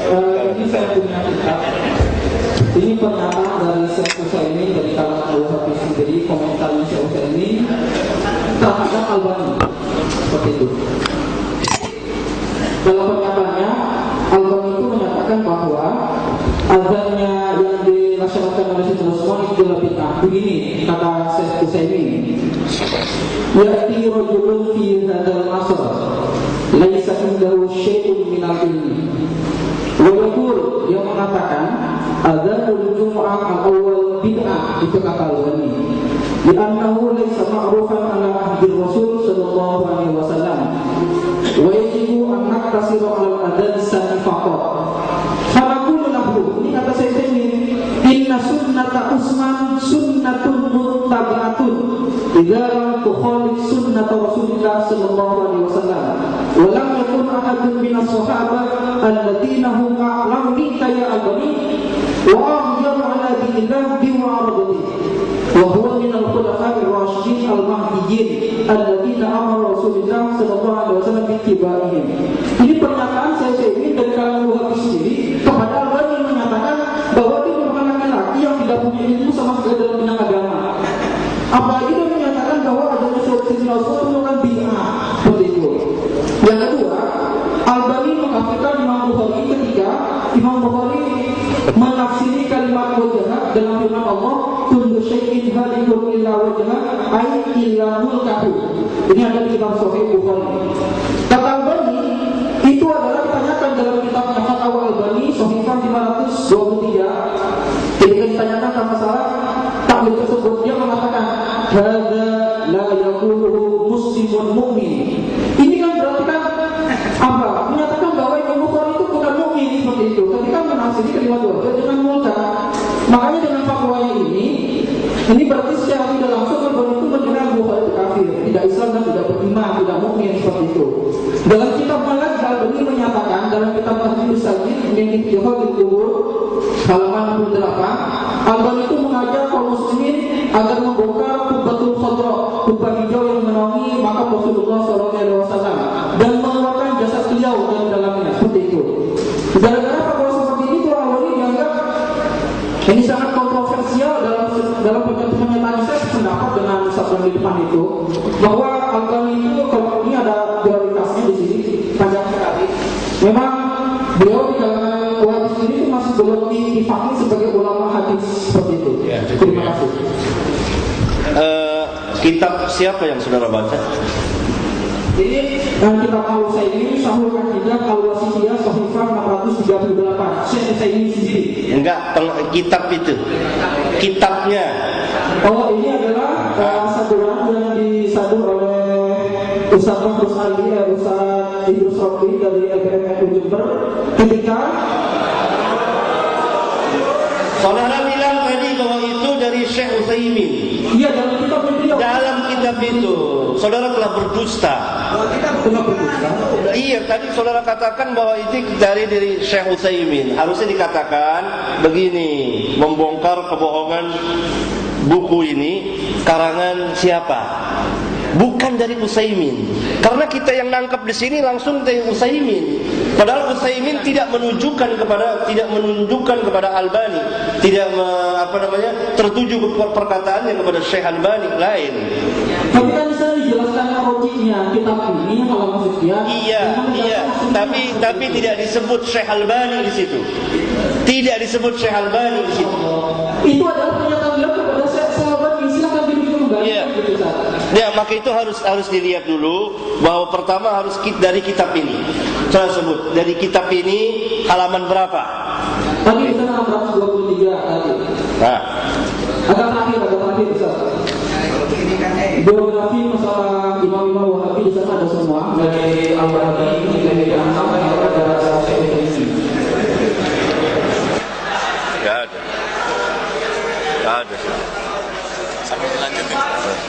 Enggak perlu dicek terlebih dahulu bahwa ini perkataannya ada memutar balik. Dan saya akan jawab satu persatu. Ya kan? Karena yang mengarang ini adalah jelas mereka yang memusuhi sunnah. Daripada a'da'us sunnah yang memang bilang sunnah dan ahlus sunnah. Karena itu diputarbalikan. Perkataan Syekh Utsaimin tidak tertuju kepada Syekh Albani lalu dikatakan kepada Syekh Albani. Buktikan aja, Pak. Iya, memang betul. Nanti Gitu. bisa keluar, Pak. Iya.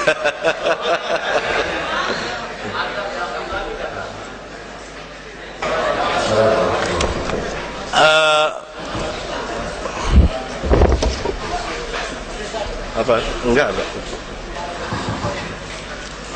Saya akan menjawab ini karena berkaitan dengan fitnahan yang bertubi-tubi yang orang fitnahkan kepada Syekh Albani rahimahullah taala yang tidak ada pada beliau.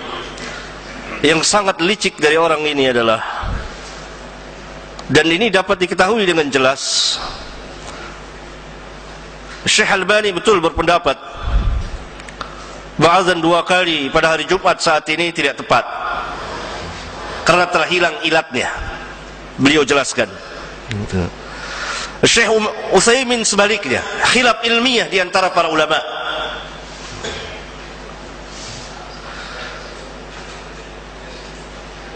Sayangnya orang ini tidak membawakan perkataan Syekh Utsaimin yang begitu banyak yang memuji Syekh Albani.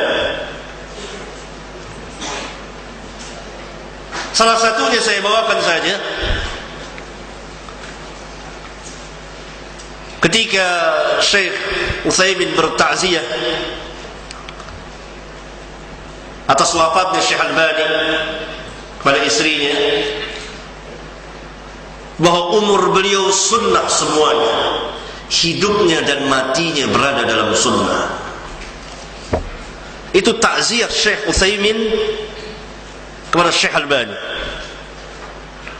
Dan pujian-pujian yang lain Banyak sekali. Jadi di sini dibawakan perkataan, betul Syekh Utsaimin mengatakan perkataan ya'ti rajulun fi hadzal 'asr. Yang dimaksud bukan Syekh Albani. Kalla thumma kalla. Kelicikan penulis untuk menyudutkan Syekh Albani.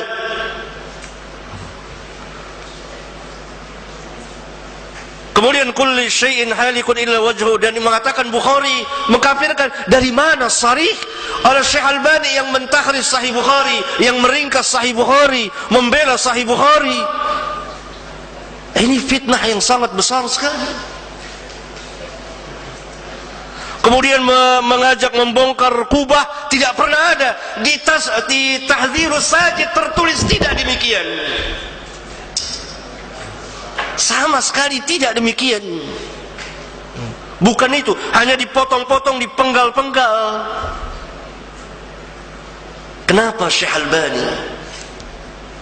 Karena Syekh Albani fi hadzal 'asr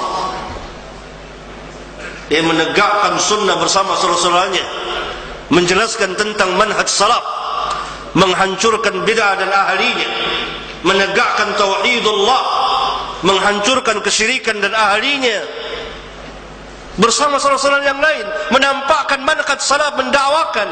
Kami tidak mengatakan bahwa Syekh Albani maksum, tidak, ada kesalahannya. Kemusuhan terhadap para ulama ahlu sunnah wal jamaah, sampai Syekh Utsaimin dan Syekh bin Bas dan lain-lain para ulama juga terkena fitnahan. Bahkan tidak aneh, dahulu Asy-Syafi'i juga dikenal, dituduh berbagai macam tuduhan dan lain sebagainya. Oleh karena itu kita harus adil dan periksa kitab-kitabnya langsung.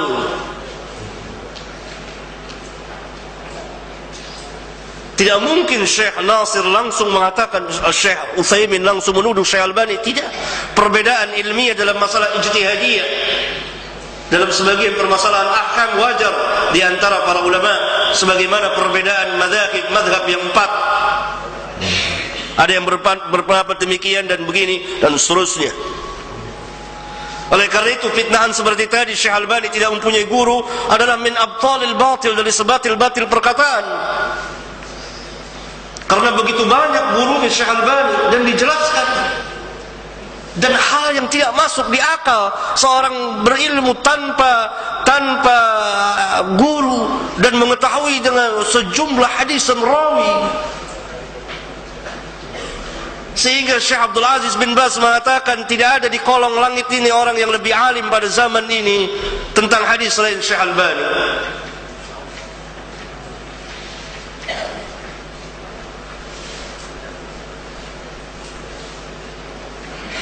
Harus ada bukti. Terus warahmatullahi wabarakatuh. Yang saya hormati Pak Ustaz. Jadi saat ini tidak bertanya, hanya ingin mengusulkan ya, atau meminta pada Pak Ustaz Abdul Hakim. Mungkin kami kurang ya, apa namanya, mencari tentang hadis-hadis. Ini penting juga bagi kami. Jadi kami minta kepada Pak Ustaz Abdul Hakim untuk memperbanyak atau disusun hadis-hadis palsu itu, disebarkan, dibaca kepada kami agar kami bisa membacanya. Ya. Jadi kami tidak bertanya hanya membaca surat saya. Jadi jangan teman-teman kalau bertanya semua dengan kepala dingin. Ini bukan berdebat, tapi kita tukar pikiran. Assalamualaikum warahmatullahi wabarakatuh. adapun saran saya telah membuat sudah lama. Hadis-hadis, enggak, ini punya saya. Hadis-hadis, mana dia punya saya? Ini dia. Hadis-hadis dhaif dan maudhu. Saya karang dan saya jelaskan. Saya hadiahkan tadi sama yang tanyakan saran. Ya, ada.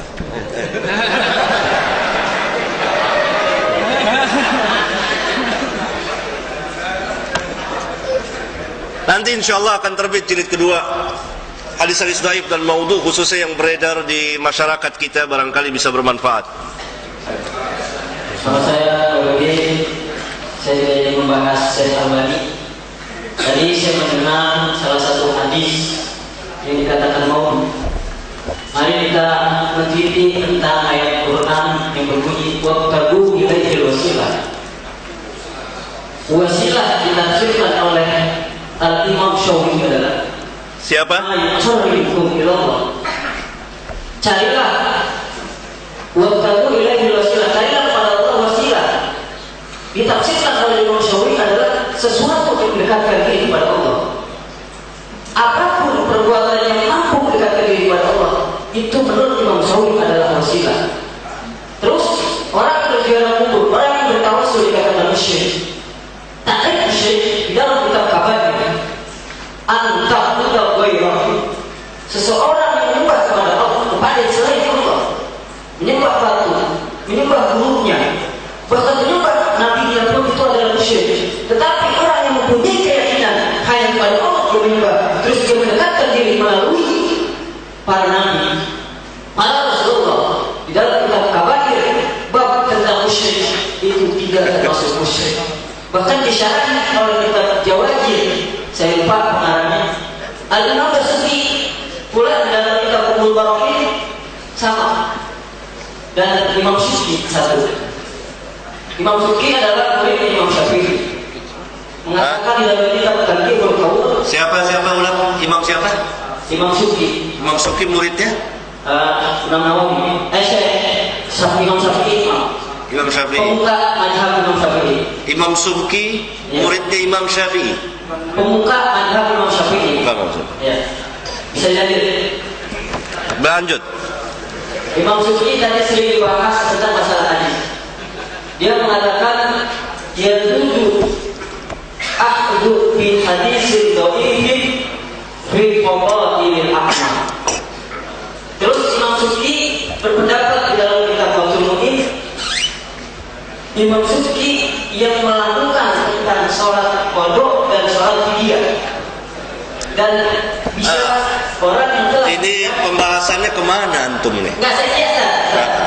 Coba difokuskan pembahasannya jadi mudah, kemudian tepat, kemudian enak didengar. Maksud saya gini. Jadi apa tawassul? Antum mau mengadakan pembelaan tawassul syirik, itu yang dimaksud? Ya, udah paham saya. Ya. Paham. Kalau itu saya sudah paham. Kedua masalah tadi maksud. Udah, cukup dulu satu dulu. Oh iya. Cukup dulu satu dulu.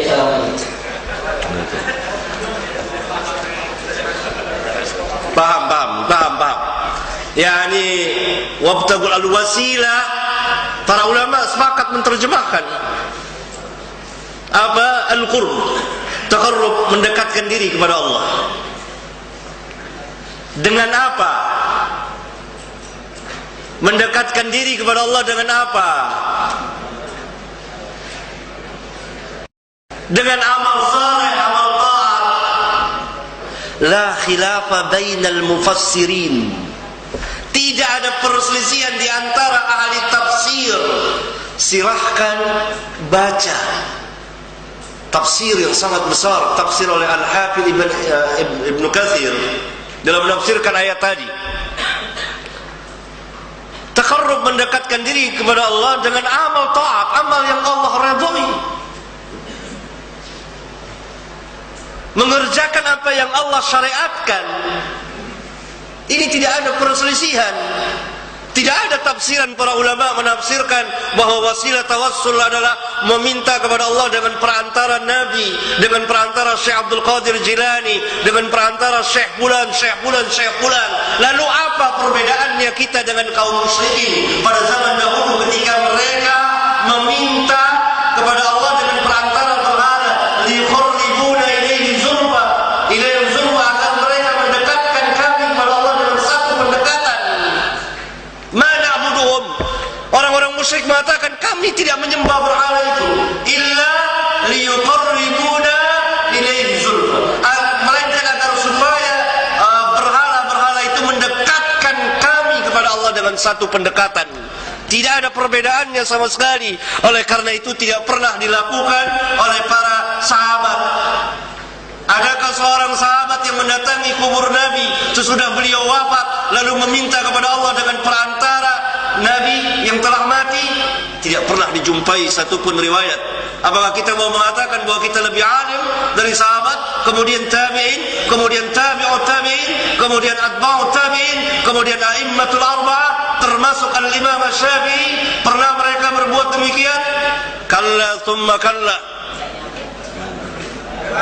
Tunggu, saya akan menjawab itu. Saudara tenang aja, katanya tenang.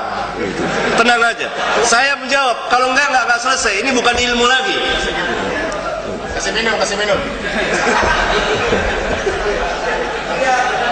Jadi ini penafsiran yang salah, penafsiran yang keliru, penafsiran yang sesat dan menyesatkan. Karena tidak pernah dilakukan oleh sahabat. Saudara silakan baca di kitab Sahih Bukhari. Di kitab Sahih Bukhari dalam kitab Al-Istisqa, ketika terjadi musim kemarau, maka Umar bin Khattab dan kawan-kawannya para sahabat mendatangi kubur Nabi, tidak, tapi meminta kepada Abbas paman beliau agar berdoa, paman Nabi sallallahu alaihi wasallam, agar berdoa kepada Allah. Memohon. Tidak ada yang mendatangi kubur beliau, dan beliau mengatakan la taj'alu qabri 'aidan. Jangan kamu jadikan kuburku tempat perayaan yang didatangi pada waktu-waktu tertentu. Dan beliau tidak mau dijadikan kuburnya sebagai tempat penyembahan. Sabda beliau dalam sebuah hadis sahih yang dikeluarkan oleh Bukhari dan Muslim, la'natullah 'alal yahud wan nasara ittakhadhu qubur anbiya'ihim masajid. Laknat Allah kepada orang-orang Yahudi dan Nasara yang menjadikan kubur nabi-nabi mereka sebagai masjid-masjid, tempat peribadatan. Itu kubur nabi. Bagaimana dengan kubur yang selain nabi? Dan ini merupakan penyimpangan dari akidah Islam kepada akidah penyembah berhala, akidah Islam yang sahihah.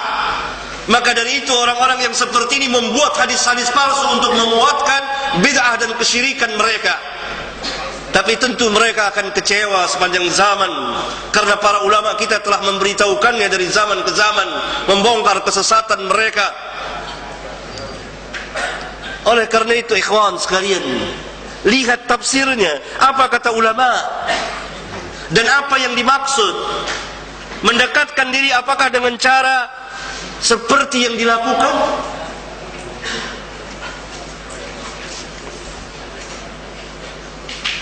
Sudah waktu.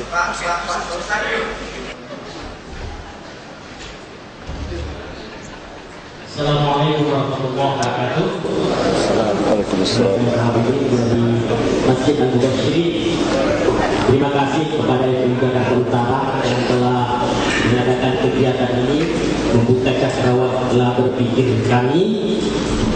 Kepada Bapak Ustadz Hakim, sekarang ini banyak beredar buku terkait hal-hal akidah seperti yang disampaikan tadi oleh Bapak di pojok tentang buku yang dikarang oleh Agus Mustafa, bahwa akhirat tidak kekal, bahwa azab kubur tidak ada, bahwa nanti ada itu dilahirkan.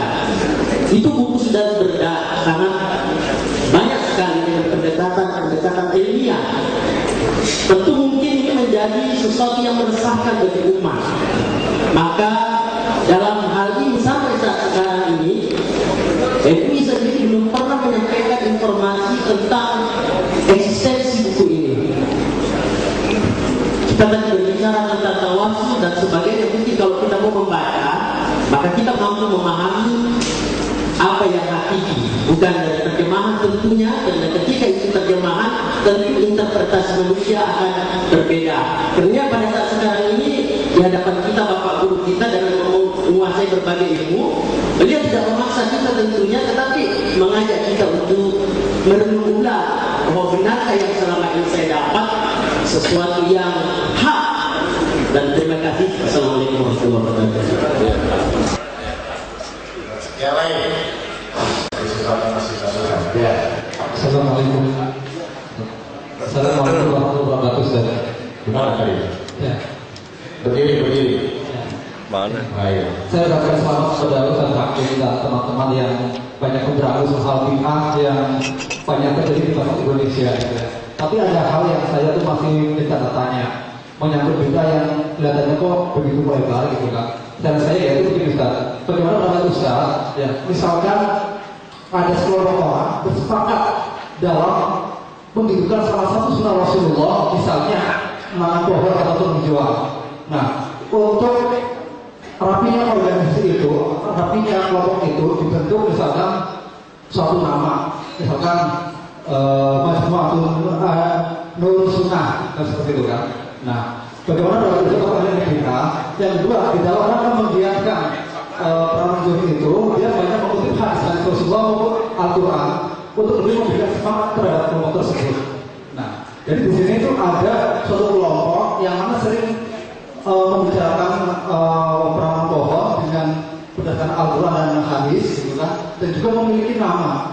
Dia tidak bermaksud memecah belah, bukan, tapi itu hanya sebagai suatu organisasi yang supaya teratur dan terus dengan baik. Organisasi sosial menanam pohon. Apa itu aja pakai hadis gitu. Ya, cukup. Terima kasih.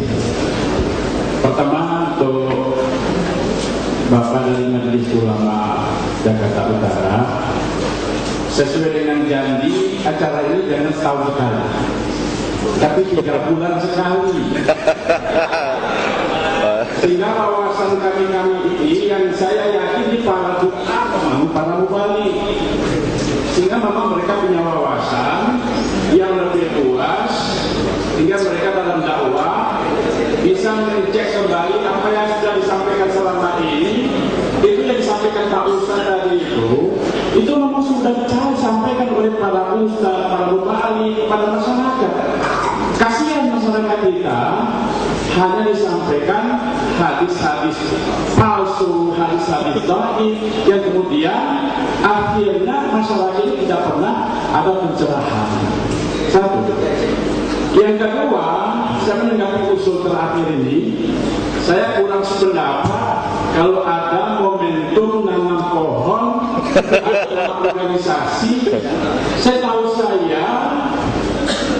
yang namanya Salafi itu kan bukan organisasi, bukan organisasi, dan tidak ada pendaftaran anggota.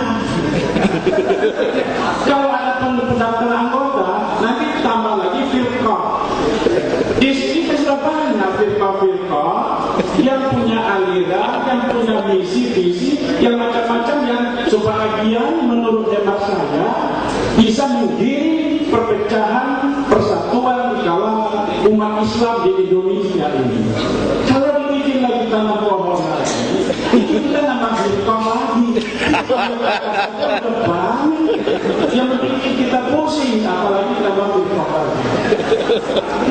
Punya firqah kecuali ma'ana alaihi wa ashabi. Kita ngaji di sini, yang setuju alhamdulillah langsung setuju, yang nggak setuju jangan nolak dulu, kita kaji lagi. Tidak bulan sekali, saya setuju. Terima kasih. 3 bulan. Alhamdulillah. Jadi saya ulangi bahwa saya di sini membahas, memberikan masukan, melemparkan masalah, karena saya tahu yang hadir di sini adalah para asatidzah. Kalau di hadapan masyarakat umum tentu saya tidak akan bicara seperti ini. Bahkan kan sebagiannya tadi saya tidak terjemahkan, karena tentu para asatidzah telah menguasai rata-rata bahasa Arab, sehingga saya tidak terjemahkan sebagiannya. Jadi permasalahan-permasalahan ilmiah, dan saya tidak memaksa. Saudara merdeka berpikir, punya hak untuk membantah, silakan membantah. Kalau tidak selesai, maka kita bertemu. Saya sering bertemu dengan para asatidzah, mungkin di perpustakaan yang ada kitab-kitab bahasa Arabnya, berjam-jam duduk bahas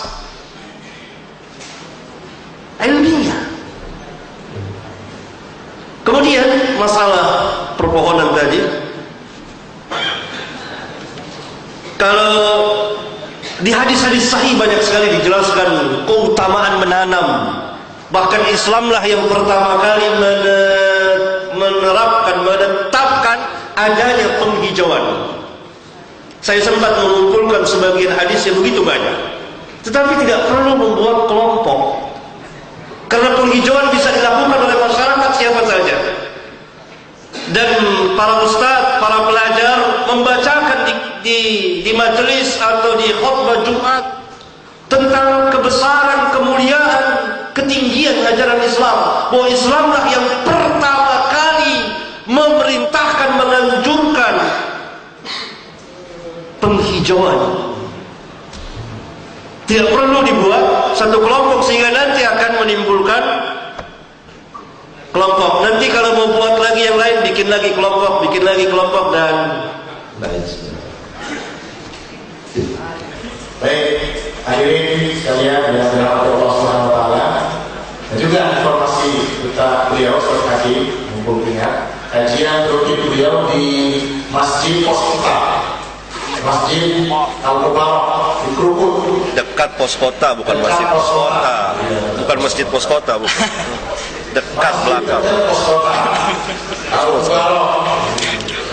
Jadi bagi saudara sekalian yang ingin terus dengan beliau, bisa hadir di takdir beliau atau bisa berkesempatan untuk melanjutkan silaturahim dengan beliau. Tidak hanya sekedar silaturahim seperti ini yang ternyata sudah setahun sekali.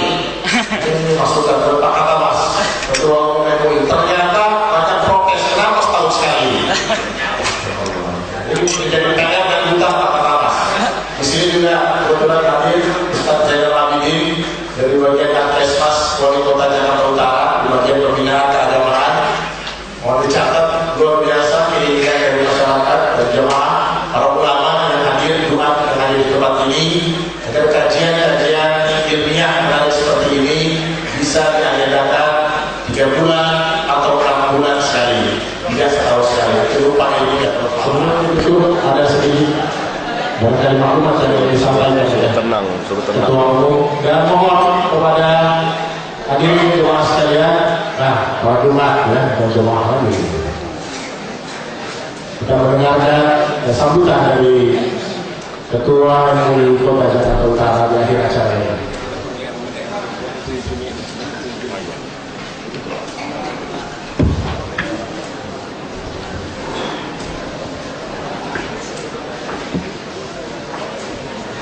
Setelah beberapa jam kita menyaksikan dan mengikuti pengajian yang cukup bagus ini, maka untuk memenuhi keinginan jamaah sekalian, insya Allah nanti 3 bulan sekali sesuai yang pernah saya sampaikan tahun yang lalu, mudah-mudahan tanggal 27 Juni yang akan datang hari Sabtu barangkali bisa nanti bisa Juni ini sekali sudah ngomong tanggal 27